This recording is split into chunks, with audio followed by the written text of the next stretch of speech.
Assalamu alaikum wa rahmatullahi wa barakatuh, and welcome to the Heritage Show with me, Shakeel Garda, broadcasting from Johannesburg, South Africa, and talking about heritage today. However, it will be about food, something lekker, something that we all enjoy.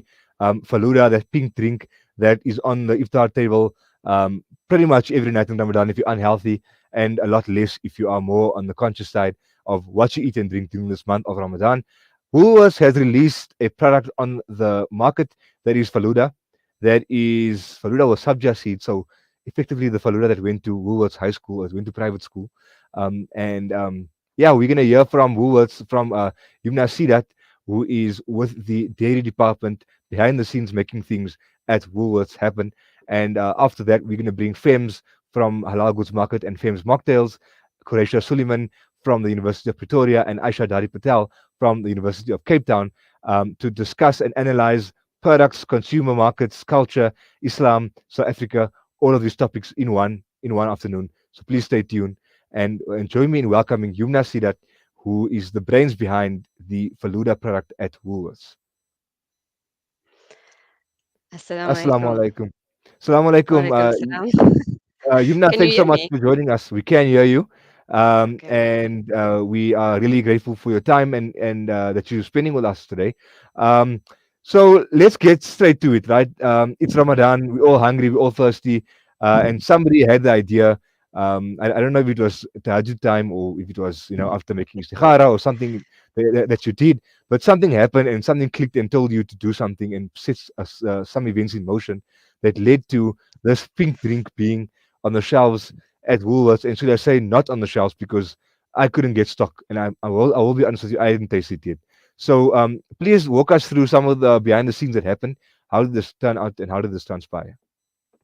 Okay, shukran again for having me. I think I should just start with Woolworths is an inclusive retailer that cares about our customers. And what we wanted to do was celebrate with our customers in this special month of Ramadan.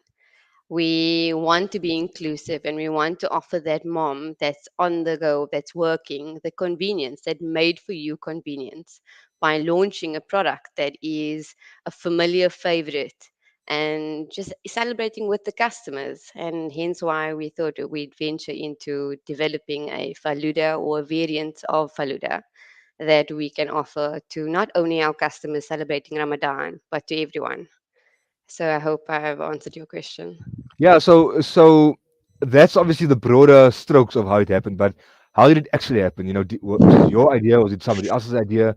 And then how did it get from a thought to a product? And also, Okay, obviously, I'm yeah. going to eventually ask you about the recipe and all that stuff, but that'll come next now.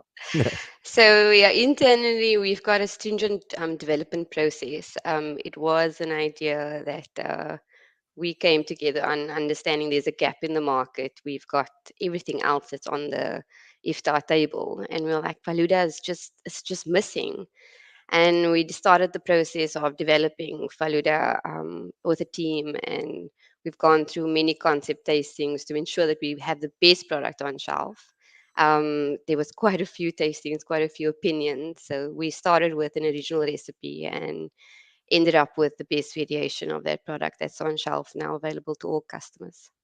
Okay, so there's no auntie that's behind the scenes there at Woolworths, busy pouring rose syrup and rose water and sashaying something there to make it all possible. I think what you have to remember is okay, not actually remember, but it's something I grew up with. I remember, in the kitchen with my mom every Ramadan, it being one of my tasks to make faluda for breaking fast, and it was quite an exciting process going through developing this product.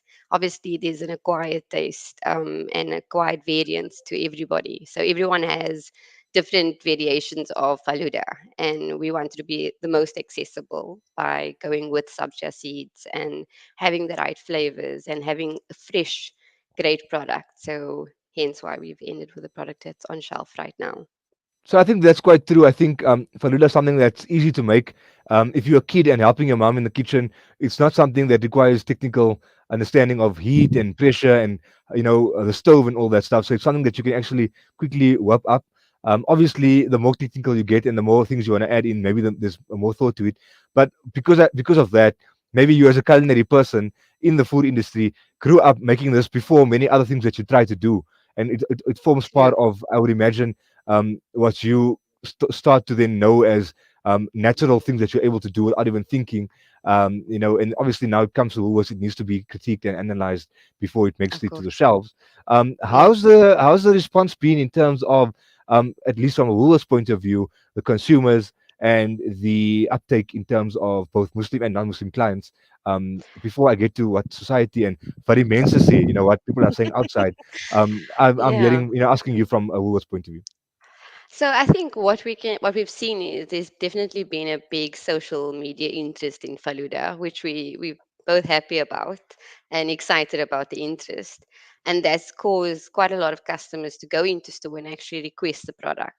So I think we're looking at the positives. We've always open to learning. So yeah, but it's been positive so thus far. So alhamdulillah, we're very happy with the reviews. Look, I must say that a friend of mine, Mariam Badaroon, or Goddess Mariam on Instagram, she was the first person that spoke about it. Right now, you know, in different parts of South Africa, people have different accents, and people say Faluda and Faluda, and all of that. Mm. So she made a joke. She said, "Yeah, Faluda. You can only imagine who's eating, who's buying the stuff at the stores. And Mm. what that speaks to is that it's obviously appealing to a broader market, and people are curious, or people may have heard about it, or they're corporates and at work they've been brought this nice gift from their friends during Ramadan, and now they get to buy their own and not wait for that colleague to bring it for them.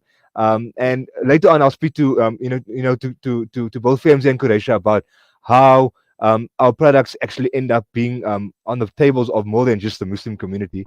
But I'm sure that you're quite excited to see something actualized from a thought to a product, and it's now not something arbitrary or something from Italy or from Greece or Spain.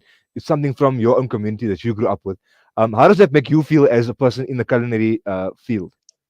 I mean, there's a lot of sentimental value to launching a product like this. It's quite close to my heart. So seeing it on shelf really brings me quite a lot of happiness. And we've gone through an extensive process to make sure that we have got the best ingredients. We've sourced the subja seeds from India. We're producing the product using Aaisha, which is found at Woolworths. Aaisha milk. It's hormone free, natural flavors. Yeah, so we're quite excited. It makes me feel very proud to be part of the team that's developed this product.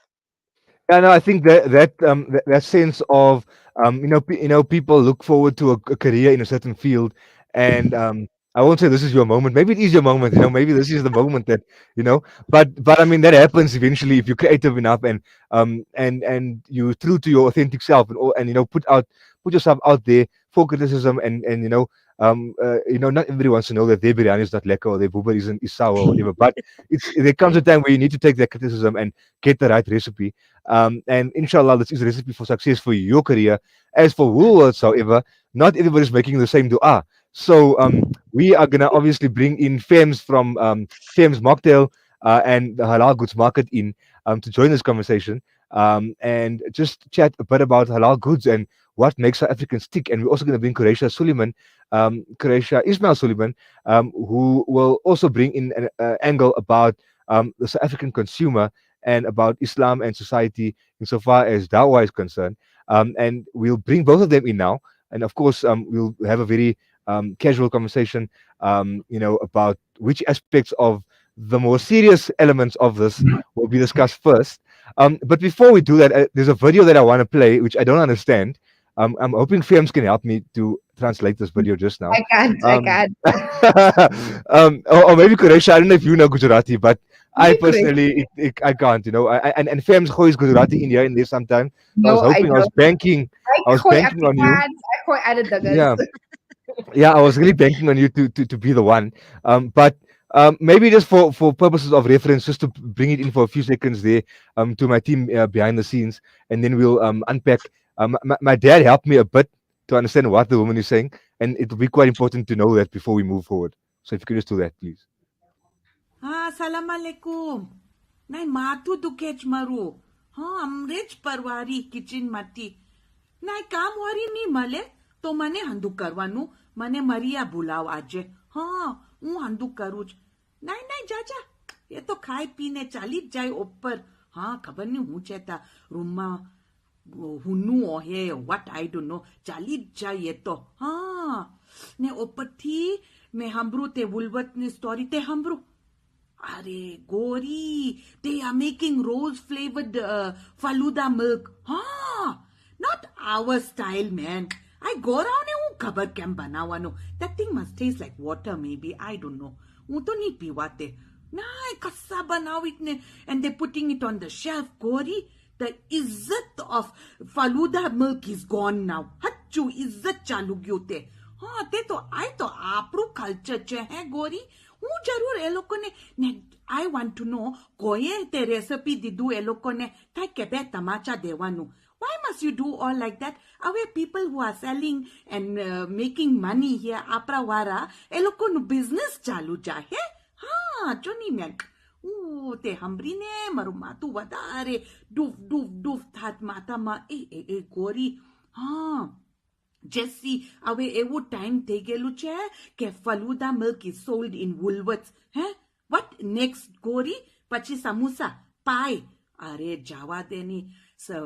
આજે તો બહુ ખરાબ દરો છે. ફલૂદાની ઇજ્જત ચાલુ ગયું. So a lot was said. A few words I do know that I can pick up from there is Aprawara, which is our people. And Izzat is obviously honor that comes from Arabic and from Islamic values.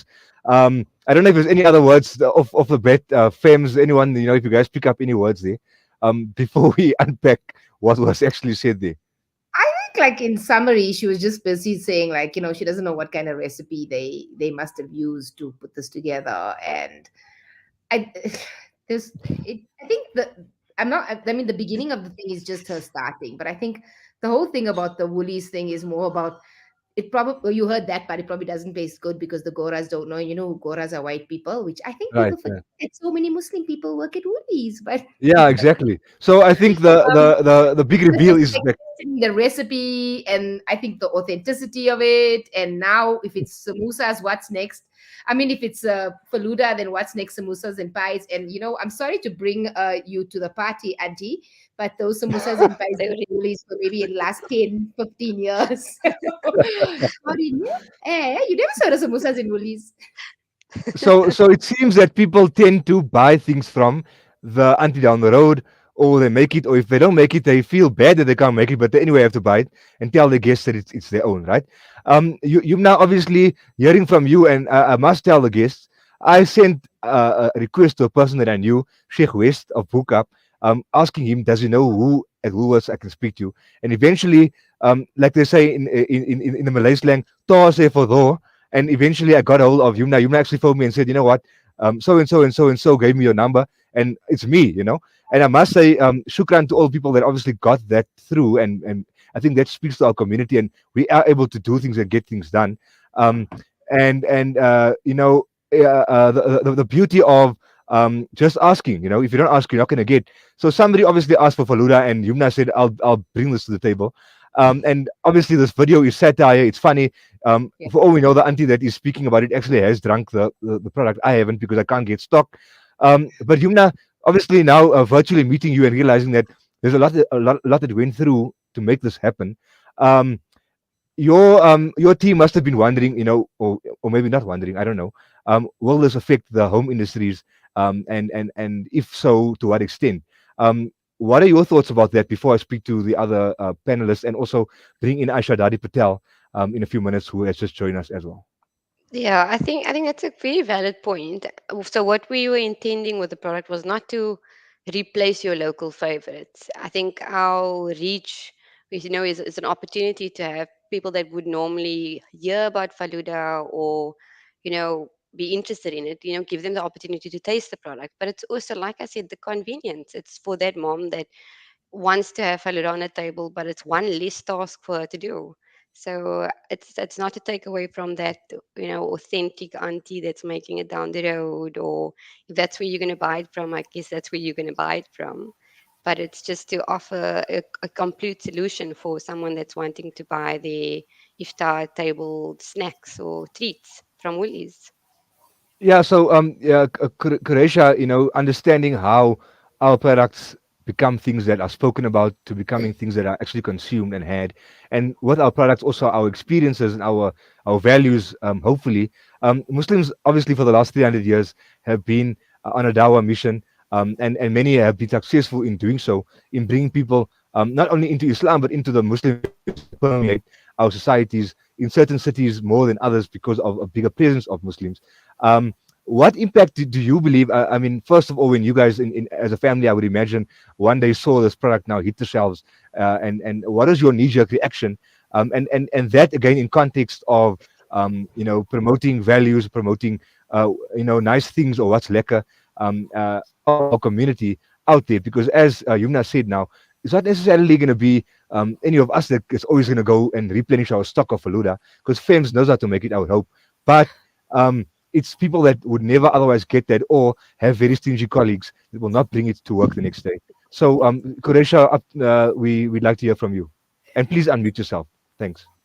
Oh, I think I am unmuted. Okay, yes, that's fine. Yes. Okay, so well, basically, when we first saw the picture, somebody sent it to us, that the obvious reaction was, wow, Woolworths really knows their customers, and to me, this is phenomenal because it is a recognition of the diverse cultures within South Africa. And ultimately, if you look at food tells a story of the story of history and power. So if you in a decolonization mood, then you will get to this. You will start understanding that we need to pay attention to the flavors, the ingredients, the heritage of our food, and what food can teach us. On the journey to creating a more equitable, anti-racist society for the future. If for many of us who lived through apartheid, you will remember there were very few stores that we could access. There was very few spaces that we could enter to go and get something that would appeal to us. And now suddenly, without asking, you have Muslim women who are developing products in stores that are, well-known brands. And so it for me, it shows a great step forward. Not only that, a recognition of the fact that Muslims, are important, that their buying power is phenomenal, and that we need to take note of and recognize them. But more importantly, when somebody recognizes something about you and then tries to emulate it, like my mom always used to say, imitation is the best form of flattery.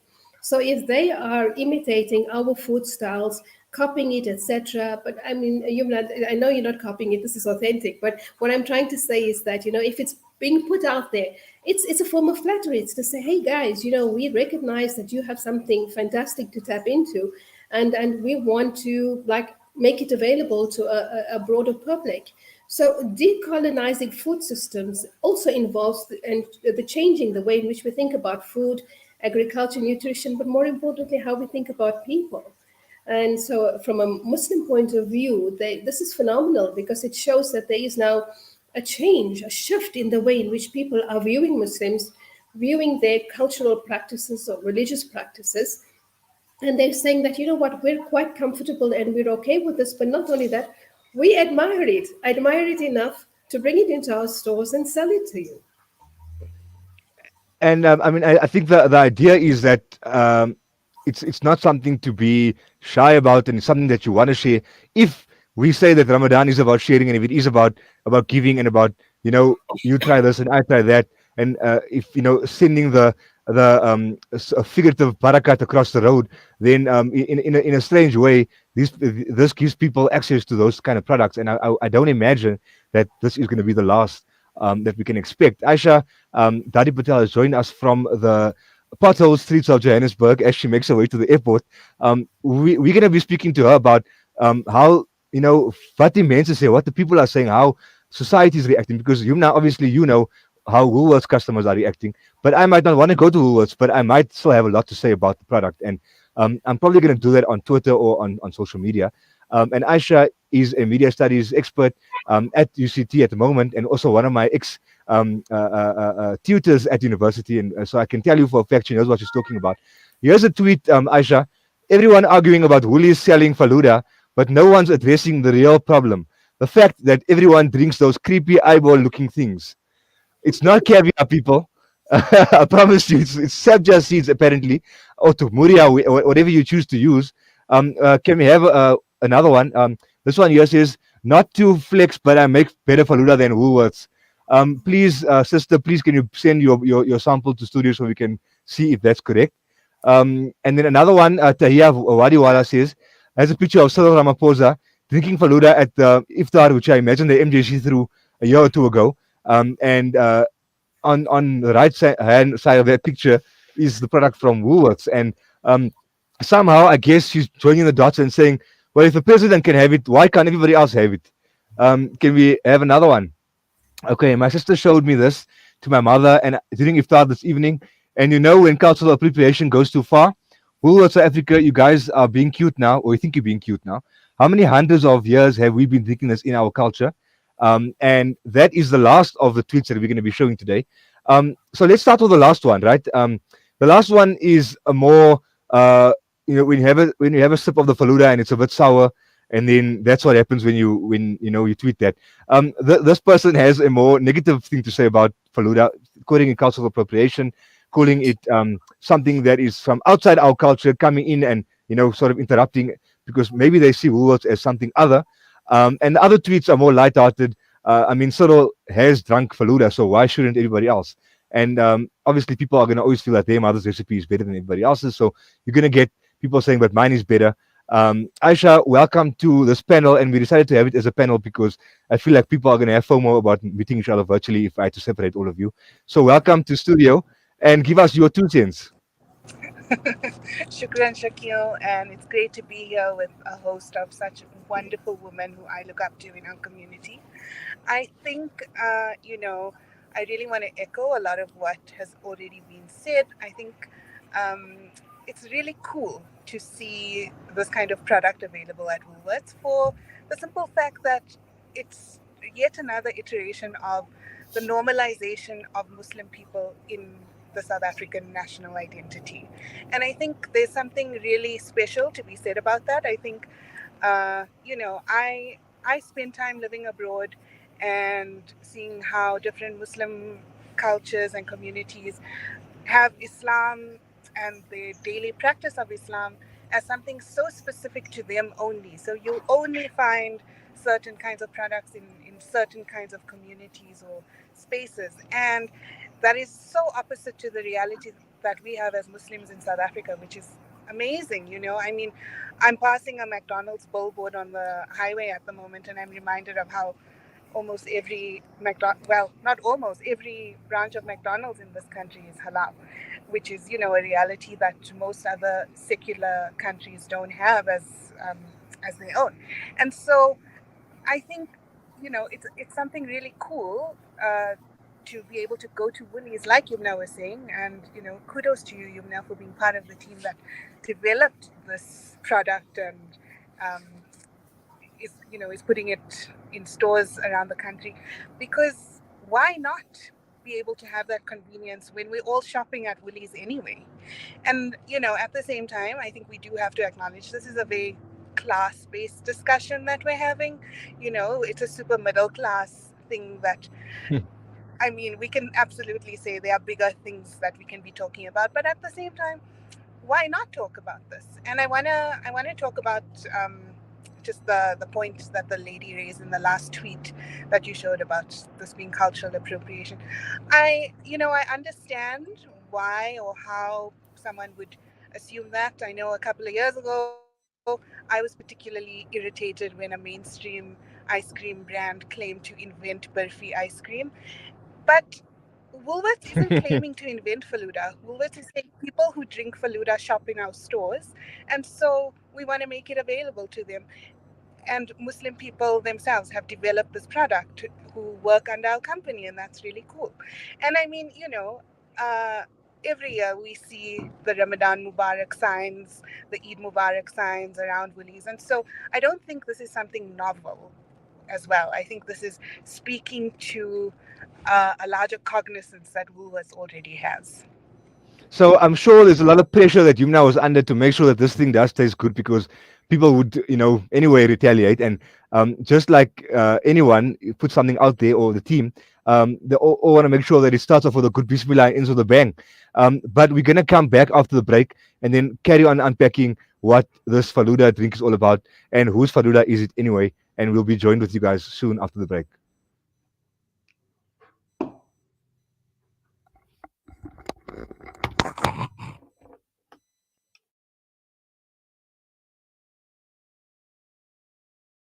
Intricate freshness, and every pure diamond becomes more than just a girl's best friend. Voda Gold Gem Jewelers, where timeless dreams become a reality. Come to us. We tailor-make designer gold, platinum, and diamond jewelry. Trade in or remodel your old gold. Clad yourself with classy name-branded watches. We offer insurance valuation and freezer card calculation. Visit us at 534 Ridge Road, Overport, or call 031 208 9142. Voda Gold Gem Jewelers, manufacturers of fine gold and diamond jewelry. Discover the Africa of your dreams and surround yourself with her spectacular beauty. Relax beneath her serene sunsets and explore wildlife at its natural best. It's where the pride of Africa comes together. The Kwantu Private Game Reserve. Get to know the Big Five or cruise on an elephant safari game drive. Interact with lion and tiger cubs and enjoy world-class halal cuisine while we pamper you during your 5-star stay. Indulge in the true African experience. For reservations, call now on 042 203 1400 or visit kwantu.co.za. The Kwantu Private Game Reserve, the place of gathering. Are you looking for a cross-border road transport company that is committed in achieving high safety standards, who is fast and efficient, and also excellent customer service? Garda Global specializes in cross-border transport from South Africa to Mozambique, Zimbabwe, Zambia, and Malawi. Garda Global, situated at 10 Daniel Road, Benrose, Johannesburg. For inquiries, contact our trained staff on 011 614 3108 or email info@gardaglobal.co.za. Safe long haul into Africa is our business. Garda Global Transport. For a long time, we've lived in a centralized world where institutions held the all-important data and confirmed all transactions. Those times are over. Welcome to Libertas Group, a blockchain development company boasting an ecosystem that continually redefines the way we do business. Our blockchain is decentralized, making it immune to hacking or alteration, putting the power back in your hands with no middleman so you can focus on the growth of your business. Libertas, the simplest investment choice you'll make. Salam Media, your spiritual companion this Ramadan.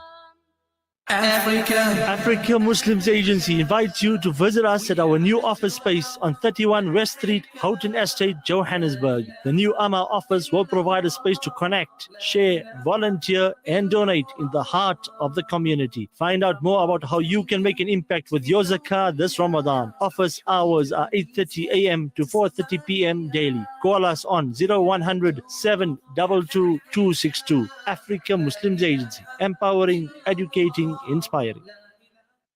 Online schooling? Why not? Quraysha Online Academy is the leading global online Islamic school from grade R to matric, offering South African caps and international syllabus. And it doesn't stop there. We also offer online madrasa for every grade. For more information, visit www.qurayshaonline.co.za. Quraysha Online Academy, the leading global online Islamic school. Sanzaf extends warm wishes to you and your family during this sacred month and would also like to thank you for your continued support. Allow us to distribute your zakah, sadaqah, and lila for you this Ramadan by donating online at sanzaf.org.za or call us on 011 834 6046. Sanzaf, changing lives through development and relief. Connect and stay ahead with Salam Media. This is Salam Media, coming to you live from South Africa. Assalamu alaikum wa rahmatullahi wa barakatuh, and we are back. If I could please interest you in listening to the rest of this discussion, which I promise you has been really exciting, and something about this pink drink makes us all go mad, especially when people have different recipes. So Muhammad Arai says he agrees with Aisha. We could be having other conversations, but these are important too, whether on a serious note, such as cultural appropriation or banter. So that's exactly what we're doing now. I think, he says as well that before the break, we could, yeah, okay, I think I need to read the full thing about Muhammad Arai. I'd like to bring Aisha, Dadi, Patel, Fehmz, Yumna, and Quraysha back on.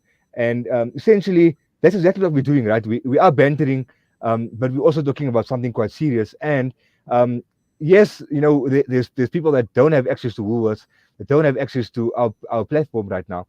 But for those of us that do, we can be a lot more conscious about what it is that we're putting into our systems and what comes out of it. And what comes out of it is a really happy community that enjoys sharing in each other's meals, and people that maybe consume sugar things too often in Ramadan and shouldn't do so, and will feel guilty about it afterwards. But welcome back again to all of you. I believe Yusuf Ahmed, my cousin, who was brought up a lot more exposed to Gujarati than I was trying to unpack that video for us. And I'm not going to read the comments, but I do know at one point the lady speaking did say that somebody's going to get a clap. And the only person that's going to get a clap are those people that are not having the Woolworths Falooda, because you're missing out. And if you don't have Woolworths near you, then go to Wembley, go to the auntie down the road, or Google the recipe, because it is something that you can make. It's not difficult, and it is something that you'll definitely enjoy. I know what I want to have for iftar tonight, and if it's not there, well, I'm not there yet. But if it's not there, I'm probably going to have to whip it up myself, because people at home may not be listening. I don't know. We'll find out. But Fems, speaking about halal goods and where there's a market for it, and then creating something called the halal goods market, and taking what seems to be unrelated creative goods that Muslim people have come up with, taking it under one roof to places like Fox Street and places like Mall of Africa and online as well, obviously means that there's something to be said about the Muslim mind and the creativity that goes with it. And for those that don't know, Fox Street is on the forefront of an area that used to be called Malay Camp or Ferreirasdorp, where the first Muslims lived when brought to Johannesburg because of the gold rush. And today that doesn't look like that. But I always found it so sentimental that the halal goods market is happening in Fox Street, because there's a very little Muslim presence in that area now, besides those people that work at the big banks. And there's a small Salahana somewhere, Langa, that exists there still, that isn't really being used. But our city has moved on and has moved to new places, and so too the cuisine. And I know that Yumna is in Cape Town, but the same can be said about Cape Town and halal goods that emerge from there and from Durban and from everywhere else in the country. I'm not mentioning because there's just too many small towns to mention. But Fems, back to you, and talk to us about how this kind of speaks to the translation of creativity and Muslim thought and ideas to products, and then taking that to the mainstream, and how, in your experience as well, that has been good for many people. Because I mean, somebody could say, why is there Muslims at Mall of Africa selling stuff? This shouldn't be. Yeah. Should We don't they? do Mall of Africa anymore. We only stick to Fox Street. Sorry, we haven't been back there. Yeah. So Mall We of don't Africa move was out fun of for the me. city. Yeah, we don't move out of the city. We don't think that the city is dying unless we've decided that it's time to die. And I think that that's actually the problem. Unless we still love and have love for the city, it'll always be there. It's all about how much interest we take in it and how much we are willing to work on those areas. And I think one of the things that we fail to see is, like, yes, that was the beginning. I mean, we hear stories of people who come to halal goods market at Fox Street who say they used to play in the roads across from the police station. They used to go to madrasa. There's a madrasa right there next to the police station. And if you are at Fox Street and you just stand outside at Salah time, you can hear the adhan, not from Fordsburg, from Ferreirasdorp in town. So I think that's still there. And I think the idea of saying that there aren't really Muslims in the area is actually not quite right. Maybe they aren't the original Muslims who were there, but there are actually a lot of Muslims still in the area, maybe from different nationalities, different countries, and all of that stuff. We still very much vested in the city. We love it, and we believe that just like how Cape Town is reviving their city, that there is the possibility of reviving Joburg City, and it's all about how much vested interest we take in it. But I don't want to digress necessarily from the Falooda conversation. So one of the things I wanted to say is that, the nice thing about things like halal goods market, like those things, is that yes, we really focus on the maker of products, and for us it's important that somebody is making it themselves and all of that stuff. But we also celebrate when those things are taken so much further, because we've seen how small businesses who maybe come to the market or go to other markets even, who are picked up by other brands, and those brands go, okay, let's work with you and let's start stocking you in more stores, and then they'll end up being one small brand in 20 stores. Is that a bad thing? It's a great thing. It's an amazing thing. Yes, if a big brand looks at a product and goes, this is a product that appeals to our customers, the same way Aaisha said it makes so much sense that it's something we should celebrate too. And I mean, I weighed in on the same video that was posted on an Instagram account, and I said, my personal feel is, I think it's amazing that Woolies is doing something. Hold on. I think it's amazing that Woolies is doing something that's saying, I know my audience. I'm interested in what my audience does, what they eat, what they consume. We know the Muslim market is worth a few billions, a few $trillion globally, right? We know there's a Muslim market there because we like to eat. Food seems to be the center of all of our lives at some point. It's where we eat, where we cry, where we talk, where we do all of those things. We sit around the table. It's almost how we communicate and how we love each other, right? And I don't take away from the fact that in the same way we pray, we do all of that. Those are also the important things that connect us. But for me, something like this year kind of goes, oh, wow, you do something so big for Christmas. You do something so big for Easter. It's nice to be included that you did something so big for Ramadan, for Eid, for something that's us. And it's the same way Quraysha said, this is part of that decolonization. The reality is that a lot of us are now not staying in the same areas that we were forced to stay in. My parents were forced to stay in an area, and yes, it concentrated all the Indians and Muslims in the same area, which helped the auntie down the road, and that's how we all grew, right? We all sell small things, and we all grow, and we all and it nurtures the entrepreneurship in us. But the reality is, nobody's really staying there, especially a younger generation, this generation, I don't know, X, Y, Z, something, but nobody really stays within those areas anymore. Everybody's scattered. So now not everybody has an auntie down the road to go and get Falooda from, or Halim from, or biryani from, and samosa from. And if a national retailer is recognizing and going, hey guys, I mean, I know you like Falooda, and I'm about here to come and learn more about what Ramadan is and what Eid is, it's part of bringing us all together. And I feel like it's recognizing that we Muslims are part of the diverse community and the diverse religions that are in South Africa. That's amazing for me.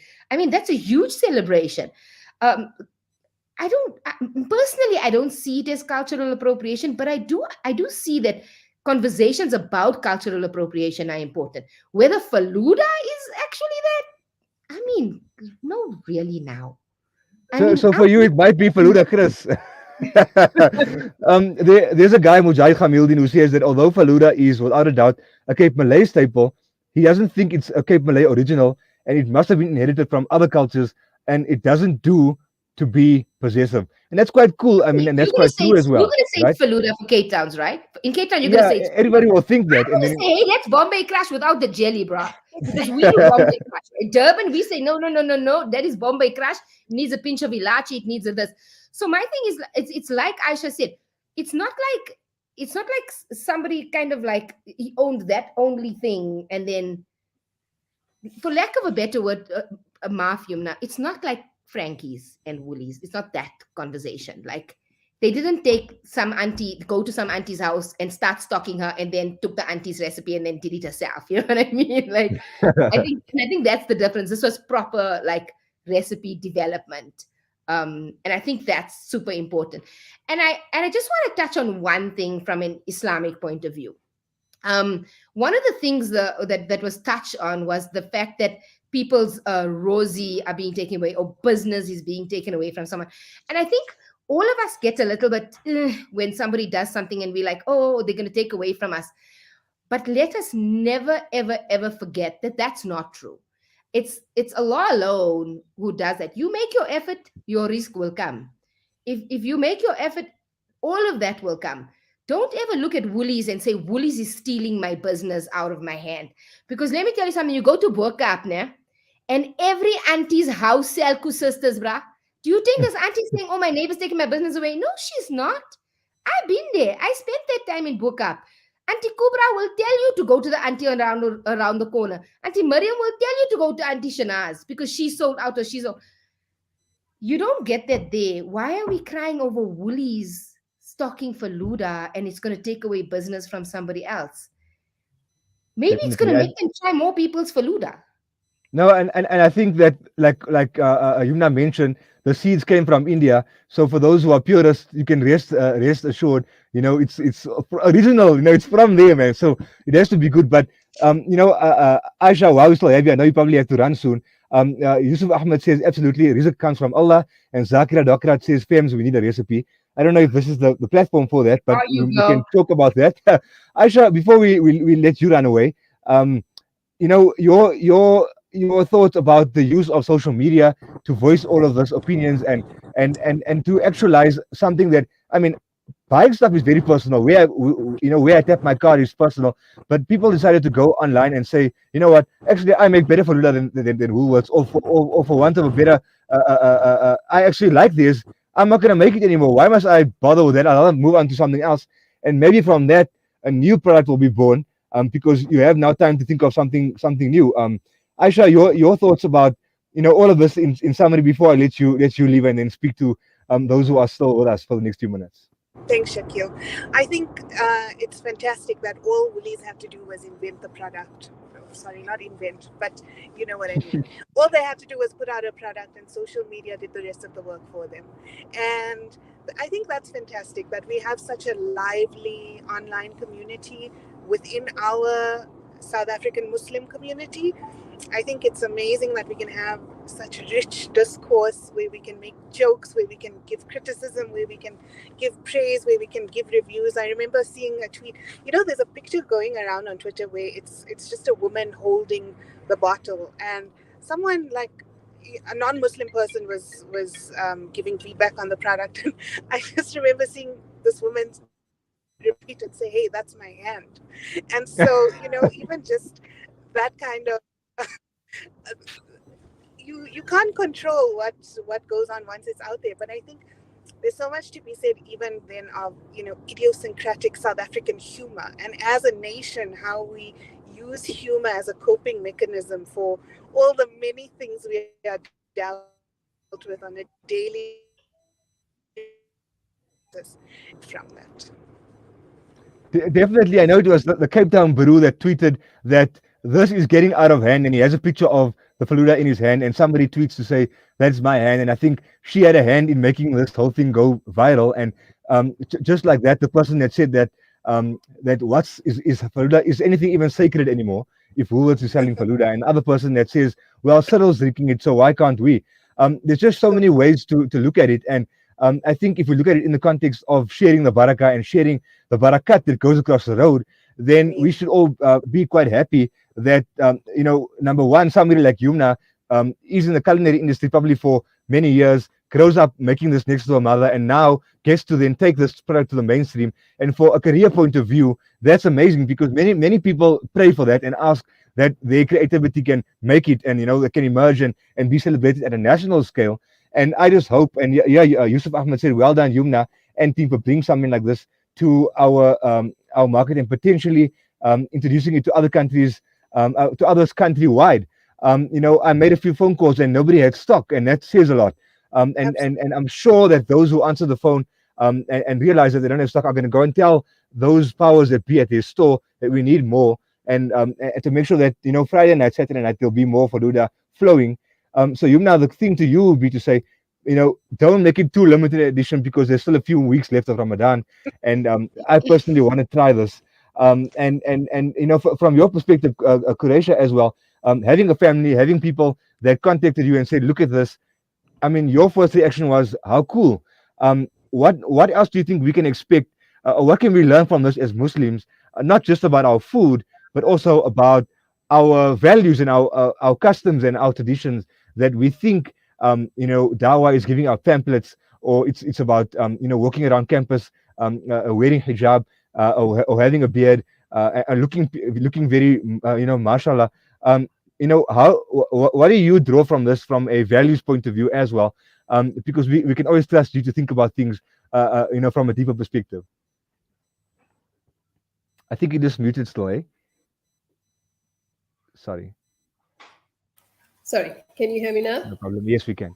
Yes, so of course, I mean, food for me is, for a long time I've been thinking about this concept about decolonizing food, especially for South African Muslims. Of course, firstly, that largely came from the way in which we waste. But this whole episode about the Falooda has also put another spin onto it. And I think what we can also understand in terms of the way it has evolved in the South African social scene, you have to recognize that food can be an antidote to oppression. So just as we've been laughing now about the way in which the Falooda has manifested, etc., and the different things people are saying, we also need to look at it from the deeper context of us as Muslims, mostly non-white Muslims in the South African scene. And by cultural foods coming into mainstream media, it is, for me, in a way, it's about us reclaiming our cultural foods and connecting to the land. And as Aaisha said, it's a recognition of the Muslim identity. And when you feel a sense of belonging, because that's what food does, and if it's recognized, it creates that antidote that gives you a sense of belonging, then it helps us to recover also from the effects of racial trauma, which we've experienced physically and emotionally. And in many ways, food can help us counter the racial trauma that we find through healing in stories of survival or resistance.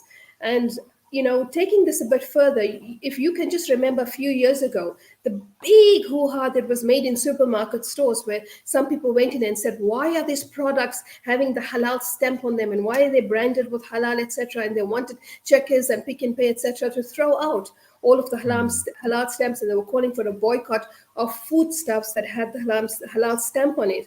And now here, without us, doing or saying anything, there is a recognition of us, our culture, our tradition, and a very special part of our lives, and that is the month of Ramadan.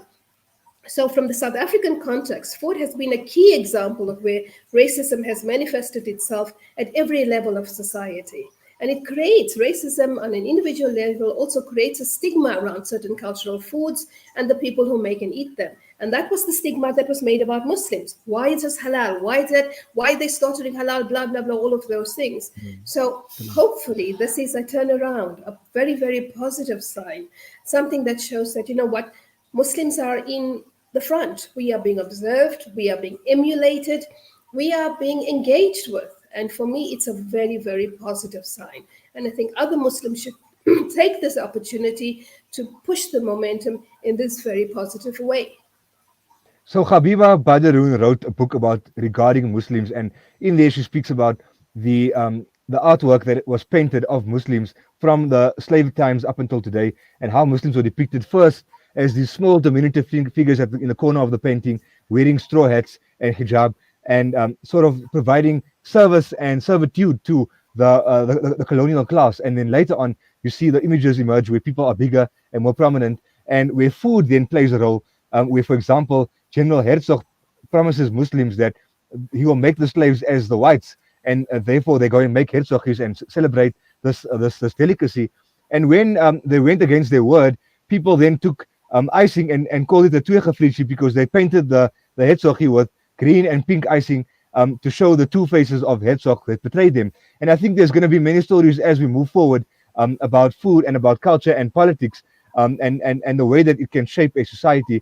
And I think the biggest thing is for us to not be selfish and to share in that barakah if we really want to be true to our values and our mission as people on the earth. Because I think there's a lot to be said. I mean, another example somebody just said me now is Oreo has this big billboard on the highway near Geestendijk in Johannesburg, where they show a picture of the Oreo, but it's actually on the moon that's sighted. So that small little white sliver, wishing everybody a Ramadan Mubarak. So we all feel very nicely. Krispy Kreme as well has some donuts coming up. And I mean, although I personally would probably support the people down the road or try to learn how to make something myself, there are people out there that want, like Fehmz mentioned, to be able to drive down the road and buy something from the area, from the Woolworths nearby, because it's just convenient. And Yumna mentioned, take that stress off of the person that's cooking the iftar and allow them to focus on something else. Because I mean, through that we'll be fostering ease, and we want Allah to grant us ease through difficulty. That Ramadan might be difficult, but also easy at the same time. The Quran speaks about that, and here are certain manifestations of that, even on our shelves. And yes, you do need some money to be able to afford it, but you know what? Everything costs something, and time is expensive as well. So, Yumna, before we close, any last words from you and from your team as well? As I'm sure you're going to get a lot of demand after this, saying, please make sure that this thing lasts till the end of the month, and maybe even after that as well, for all we know. No, just want to say shukran for the opportunity. But it will be on shelf for another 3 weeks. So we have it on shelf until the end of Ramadan, and inshallah we'll bring it back next year if all goes well. Inshallah. So yeah, we're looking forward to that. I personally haven't tasted it, and I think that's very telling. The fact that I can't get stock, and I hope to find that on the shelves quite soon. Famous from your perspective, speaking goods, speaking halal goods. Where does this, what does this leave you with hope for the future as a Muslim consumer and producer of products and of things that are lekker? I think for me, it's interesting for it to be able to open the market for more things for Woolies to consider, or not just Woolies, but like all other retailers, Checkers, Pick and Pay, all of them. Like what else are they going to pick up that also touches us? I mean, we don't just want to see hot cross buns on the Checkers app. By the way, the Checkers app does have a whole iftar Ramadan section, so kudos to Checkers. But a lot of people have really like taken that on. Sally Williams does it. Like Tahia said, Krispy Kreme, Oreo, all of these guys. I mean, yeah, we're waiting for the boober, Yusuf. Somebody said that they're waiting for hot cross buns with the moon and a star. And there was a whole debate a few years ago about how halal it is to actually eat hot cross buns because there's a cross on it, and everybody wants to be so mustajab and so very, very pious and so on. Saying that Bismillah and eat, and by the way, pickle fish season is coming up soon. It is Easter weekend, and even pickle fish has a history in Malay slaves and Malay fishermen that brought this recipe all the way from Indonesia, and then suddenly it's seen as a Christian dish, and it's fine if it is, because that's the story of South Africa, and that's the story of sharing, and the story of being neighborly, right? So I'm looking forward to people inventing new ways of having Falooda and tasting Falooda, and maybe when I go to movies, I don't ever go to movies anymore. But say if I was watching a movie like Barakat or Material 3, then I could have Falooda instead of having something that they would originally sell me. I'm gonna ask Quraysha also for your parting words. Before, Yusuf Ahmed says the biryani samosa is next. Please, that's bid'ah and not bid'ah hasana. So I don't know if we should be eating that. Quraysha, over to you. Yeah, I just want to say, I think that we need to recognize in Ramadan, if anything, it teaches us this, that we are in a living relationship with our food. And it is when we engage in this living relationship with our food, it is a practiced awareness. And so it's also a crucial foundation of our indigeneity, and it's a foundation and an identity of who we are as Muslims. So let's enjoy this, and let's always be in a living relationship with our food. And when we're in that particular relationship, then you take pride and take pleasure in its preparation, the act of cooking, of eating a delicious meal with loved ones. It's about the heart, and it brings a connection the world over. So this positive sentiment needs to be shared, exactly as you say. But I will disagree with you, Shakeel, when you said about the pickled fish. It's fine if they've basically plagiarized it. No, they can copy it, certainly, but we should remember the authenticity. And if it was the Cape Malay fishermen, whoever it is that invented it, let's remember them and always celebrate what they brought. But let's not forget also that there can be variations. Most definitely. And I think just to close, and I know we have to soon, back to the halal goods market and back to Fox Street. Muslims that lived in that area, it was becoming a shanty town. There was alcohol flowing, and it wasn't a place to raise children, and people asked the government to move them somewhere where they can practice their religion, and that's where Fitas was born. And suddenly we go back to Fox Street again. There are new Muslims living there, people from all over, and halal is a sign, a big sign saying halal goods market stands in a place that was once unhalal for people that at that time felt they needed to get out. And I think that's the cycle of life, and that's the cycle of hoping and praying for something better to come in future, but not being too stagnant, not to do something about it.